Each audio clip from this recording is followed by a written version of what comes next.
அனைவருக்கும் வணக்கம். இன்னைக்கு நாம ஒரு மனுஷனோட உழைப்பை பற்றி பேச போறதில்லை, ஒரு சகாப்தத்தோட வேகத்தை பற்றி பேச போறோம். சினிமாவில ஒரு நடிகருக்கு 54 வயசு ஆகிட்டாலே போதுமாப்பா, இனிமே குணச்சித்திர வேஷத்துல நடிக்கலாம்னு ஒதுங்கிடுவாங்க. ஆனா 1982 நம்ம நடிகர் திலகம் சிவாஜி கணேசன் செஞ்சது இருக்கு, அது வெறும் சாதனை இல்ல, அது ஒரு இமாலய மிராக்கிள். அந்த வருஷம் அவருக்கு வயசு 54. ஆனா ரிலீஸ் ஆன படங்களோட எண்ணிக்கை 13. யோசிச்சு பாருங்க, ஒரு மாசத்துக்கு ஒரு படம்னு கணக்கு வச்சா கூட வருஷத்துக்கு 12 மாசம் தான் இருக்கு. ஆனா தலைவன் 13 படத்தை ரிலீஸ் பண்ணி காட்டினார். ஒவ்வொரு படத்திலையும் அந்த மனுஷன் காட்டின எனர்ஜி இருக்கு, அது இன்னைக்கு இருக்கிற இளவட்டங்களுக்கு கூட வராது. உலகத்துல எத்தனையோ ஆஸ்கார் அவார்டு வாங்கின ஹாலிவுட் நடிகர்கள் இருக்காங்க. ஆனா 54 வயசுல 13 படத்துல ஹீரோவா நடிச்ச ஒரு நடிகனை நீங்க உலகத்துல வேற எங்கேயாச்சும் பார்த்திருக்க முடியுமா? சான்ஸே இல்லை. அந்த ஒரு வருஷம் சிவாஜி சார் ஓடின ஓட்டம் ஒரு தனி மனுஷனோட ஓட்டம் இல்லை, அது ஒரு நடிப்பின் சக்கரவர்த்தியோட விஸ்வரூபம். 1983 நடந்த அந்த மேஜிக்கை பத்தி தான் இந்த பதிவுல நாம விழாவாரியா பார்க்க போறோம். காலையில ஒரு ஷெட், மாலையில ஒரு ஷெட்டு, ராத்திரி ஒரு ஷெட்டுன்னு 54 வயசுலயும் தூக்கம் இல்லாம நடிச்ச அவரோட டெடிகேஷன், போலீஸ் ஆபீசர், தாதா, அரசு பதிவாளர், பிராமணர், கிராமத்தான் அப்படின்னு 13 படங்களையும் வெரைட்டியா செஞ்சிருப்பார். அந்த 13 படங்கள் என்னென்ன, அந்த படத்தோட சிறப்பு அம்சங்கள் என்னென்ன அப்படிங்கிற விவரங்களையும் இந்த வீடியோல இப்ப நாம பார்க்கலாம். முதலாவதா 1982 வருஷ முதல் வெளியீடா ஹிட்லர் உமானாத் படம். ரிலீஸ் தேதி 26/1/1982. இதுல சிவாஜி உமாநாத்னு ஒரு ரொம்ப அமைதியான மனுஷனா நடிச்சிருப்பார். ஆனா மத்தவங்க அவரை ஏமாத்துறாங்கன்னு தெரிஞ்சதும் ஹிட்லர் மாதிரி ரொம்ப ஸ்ட்ரிக்டான ஆளா மாறி எல்லாரையும் அதட்டுவார். அந்த 2 வித்தியாசத்தையும் நடிப்புல தூள் கிளப்பியிருப்பார். இந்த படத்தோட கதையை எழுதினது டைரக்டர் மகேந்திரன்.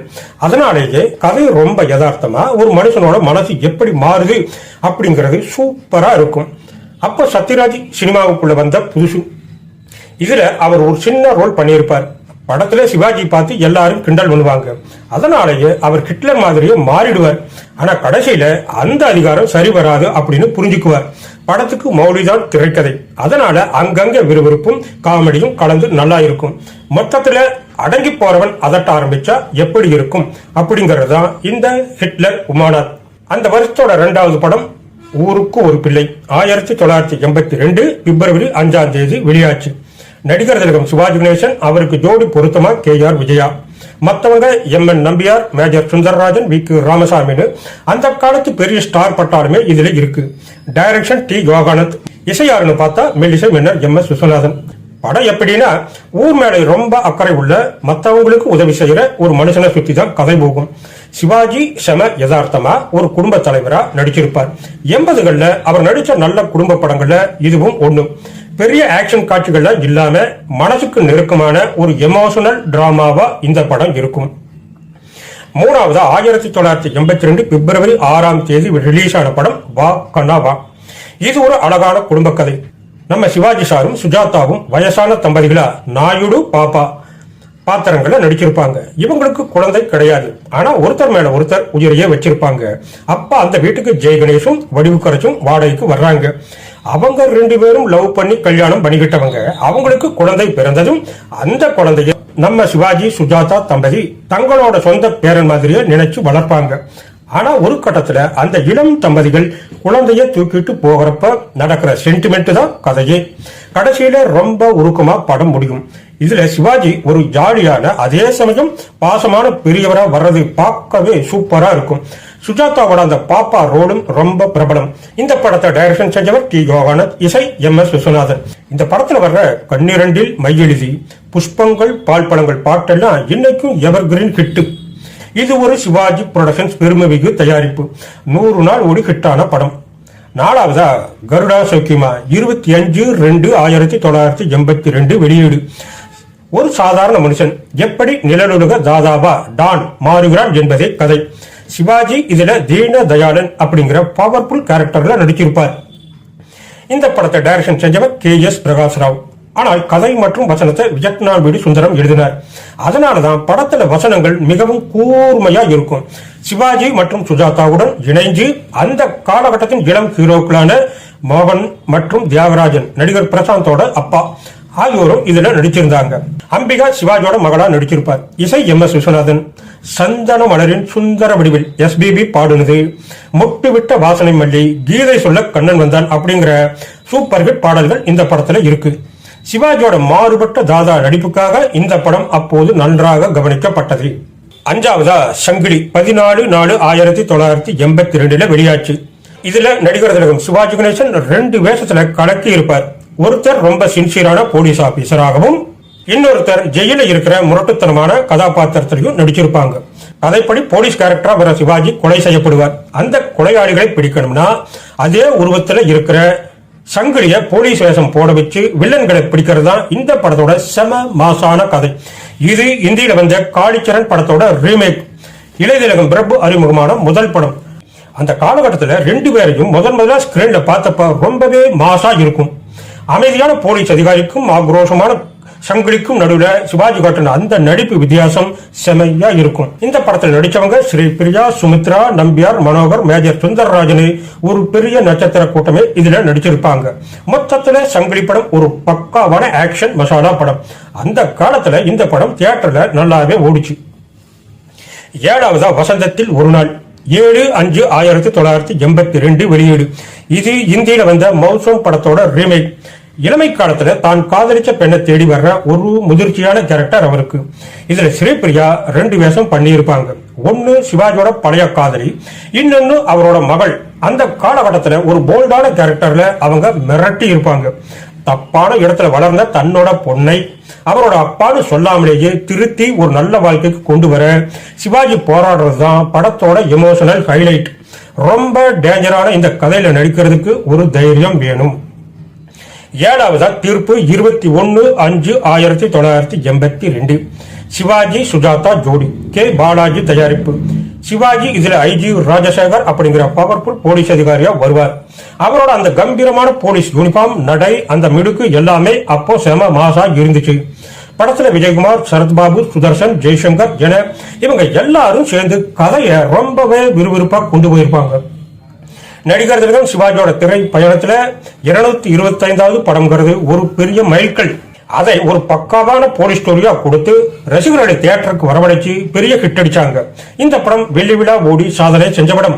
ஒரு நேர்மையான போலீஸ் அதிகாரி தன்னுடைய கடமைக்கும் குடும்பத்துக்கும் இடையில வர்ற போராட்டத்தை எப்படி சமாளிக்கிறார் அப்படிங்கறதா இந்த படத்தோட மெயின் ஹைலைட். 8வதா தியாகி 3/9/1982. இது ஒரு அதிரடியான கிரைம் த்ரில்லர் படம். சிவாஜி IG கணேஷ் என்ற நேர்மையான போலீஸ் அதிகாரியா நடிச்சிருப்பார். இதுல இரட்டை வேஷம் செஞ்சிருப்பார் சிவாஜி. IG கணேஷ் ஒரு பெரிய குற்ற கும்பலை பிடிக்கிறதுக்காக அவரோட உருவ ஒற்றுமை கொண்ட கன்வர் லால் அப்படிங்கிற ஒரு கொடூரமான தாதாவா மாறி அவங்க கூட்டத்துக்குள்ள ஊடுருவி வில்லன்களை பிடிக்கிறது தான் படத்தோட கதை. கன்வர்லால் கேரக்டர்ல சிவாஜி காட்டுற அந்த முரட்டுத்தனமும் ஸ்டைலும் படத்தோட ஹைலைட்டா இருக்கும். நாட்டுக்காகவும் கடமைக்காகவும் தன்னோட குடும்பத்தையே இழந்து கடைசியில சட்டமே அவருக்கு கை கொடுக்காத போது அவர் எடுக்கிற விஸ்வரூபம் தான் கிளைமேக்ஸ். மற்ற நடிகர்கள் சுஜாதா, ஸ்ரீபிரியா, கீதா, மேஜர் சுந்தரராஜன் என ஒரு பெரிய நட்சத்திர பட்டாலுமே இதுல இருக்கு. அந்த காலத்துல சென்சார் போர்டு இந்த படத்துக்கு நிறைய முட்டுக்கட்டை போட்டாங்க. ஏன்னா அவ்வளவு ஆக்ஷன் மற்றும் வன்முறை காட்சிகள் இதுல இருந்துச்சு. 9வதா 12/9/1982 ரிலீஸ் ஆன நிவுரு கப்பின நிப்பு. இது ஒரு தெலுங்கு படம். இந்த படம் சிவாஜி தெலுங்குல நேரடியா நடிச்ச ஒரு முக்கியமான படம். இந்த படத்துல தெலுங்கு சூப்பர் ஸ்டார் கிருஷ்ணா ஹீரோவா நடிச்சிருப்பார். அப்ப தெலுங்குல இது ஒரு பெரிய காம்பினேஷன். இதுல சிவாஜிக்கு ரொம்பவே கம்பீரமான ரோல். சிவாஜிக்கும் நடிகர் கிருஷ்ணாவுக்கும் இடையில வர காட்சிகள் எல்லாம் செம வெயிட்டா இருக்கும். சிவாஜிக்கு தெலுங்கு புதுசு கிடையாது, ஏற்கனவே நிறைய படங்கள் பண்ணியிருக்கிறார். ஆனாலும் அந்த மொழியிலையும் அவரோட நடிப்பும் பாடி லாங்குவேஜும் படத்துக்கு ரொம்ப பெரிய பிளஸா அமைஞ்சது. சுருக்கமா சொல்லணும்னா நிவுரு கப்பின நிப்பு அப்படின்னா நீரு ஊத்த நெருப்புன்னு அர்த்தம். தலைப்புக்கு ஏத்த மாதிரியே சிவாஜி சாரோட நடிப்பு இந்த படத்துல நெருப்பு மாதிரி இருக்கும். இந்த திரைப்பட வரிசையில 10வதா 10/10/1982 வெளியான துணை. நடிகர் திலகம் சிவாஜியோட பர்த்டே தேதி அன்னைக்கு வெளியான ஒரே ஒரு படம் இதுதான். இந்த படம் நடிகர் திலகம் சிவாஜி கணேசன் சாரோட நடிப்புல ஒரு வித்தியாசமான பரிமாணத்தை காட்டின படம்னு சொல்லலாம். இந்த படத்தை டைரக்ஷன் செஞ்சிருப்பார் துரை. சிவாஜி எத்தனையோ மாஸ் படங்கள் பண்ணியிருந்தாலும் இது அவரோட நடிப்பு தேனிக்கு ஒரு நல்ல எக்ஸாம்பிள். ஒரு மனுஷன் வயசான காலத்துல படுற கஷ்டத்தையும் அவருக்கு கிடைக்க வேண்டிய அன்பையும் பத்தி இந்த படம் பேசுது. சிவாஜி மகனா சுரேஷும் மருமகளா ராதாவும் நடிச்ச படம் இது. இந்த திரைப்பட வரிசையில 11ஆவதா 14/11/82 வந்த பரீட்சைக்கு நேரமாச்சு. இதுல வர்ற நடிகர் திலகம் நடிப்பு இன்னைக்கும் பல பேருக்கும் ஃபேவரட். இந்த படம் ஒரு அப்பாவுக்கும் சிவாஜி கணேசன் அவரோட மகனுக்கும் ஒய்ஜி மகேந்திரன் இடையில இருக்கிற ஒரு அழகான அதே சமயம் உருக்கமான கதையை சொல்லுது. தன் பையன் கலெக்டர் ஆகணும்னு ஆசைப்படுற ஒரு சராசரி அப்பாவோட கனவுதான் கதை.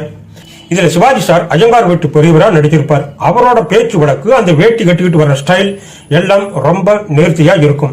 ரொம்ப ஆர்ப்பாட்டம் இல்லாம ஒரு யதார்த்தமான அப்பாவா வாழ்ந்திருப்பார் சிவாஜி. சிவாஜியோட போட்டி போட்டு ஒய்ஜி மகேந்திரன் நடிச்ச ஒரு முக்கியமான படம் இது. இது அவரோட கேரியர்ல ஒரு மைல்கல். படத்தோட கிளைமேக்ஸ் பார்த்தா கண்ணுல தண்ணி வராத ஆளே இருக்க முடியாது. டைரக்டர் முக்தா சீனிவாசன் ஒரு அழகான நாடகத்தை படமா மாத்தி இருப்பார். வீணான பில்டப் இல்லாம கதைக்கு என்ன தேவையோ அதை மட்டும் சொல்லி மனசை தொடர மாதிரி எடுத்திருப்பார். சுருக்கமா சொல்லணும்னா இன்னைக்கு இருக்கிற ஸ்டூடெண்ட்ஸ், பேரண்ட்ஸ் எல்லாரும் கண்டிப்பா பார்க்க வேண்டிய ஒரு திரைப்படம் தான் இந்த பரீட்சைக்கு நேரமாச்சு. 12ஆவதா 1982 வந்த ஊரும் உறவும். ரிலீஸ் தேதி 14/11/1982. இந்த படம் வழக்கமான ஒரு குடும்ப படம் கிடையாது. இது முழுக்க முழுக்க மலைவாழ் மக்களின் வாழ்க்கையையும் அவங்க சந்திக்கிற போராட்டங்களையும் பத்தின ஒரு வித்தியாசமான கதைக்களம். யாரெல்லாம் நடிச்சிருக்காங்க? இந்த படத்துல ஒரு பெரிய நட்சத்திர பட்டாளமே இருக்கு. நடிகர் திலகம் சிவாஜி கணேசன் இவர்தான் இந்த படத்தோட ஆணிவேர். ஒரு மலைவாழ் இன தலைவரா நடிச்சிருப்பார்.